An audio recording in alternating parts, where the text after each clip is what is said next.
Hey there everybody, it's Quinnten here from EasySEM. Today I'm going to show you guys how to create a Google Ads workspace. So the first thing you want to do is go into your Google Ads account and click on the campaigns tab. And then from here you can see that you're able to select different campaigns. So we're going to select 2 here, and you'll see in the blue menu, filter workspace to select the campaigns. Now we can click on that and create our workspace, or you can go to the menu on the left and you'll see under workspace, select workspace and then create workspace. Then it'll give you some filters that we can use to apply to the workspaces that we want to include. To the campaigns that we want to include in our workspace. So I'll select these 2 campaigns, click apply, and then we can sort the actual view itself.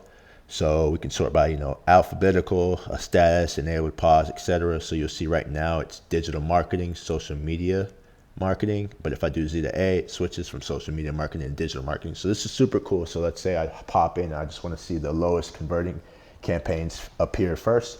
I can do that, or the highest converting, I can do that as well. I'm going to click save and then give this workspace a name, so test workspace. I can make it my default view if I want. And then from here, we're just going to literally click save and apply. And that's it. So this is super beneficial. You'll see in the upper left now it says test workspace.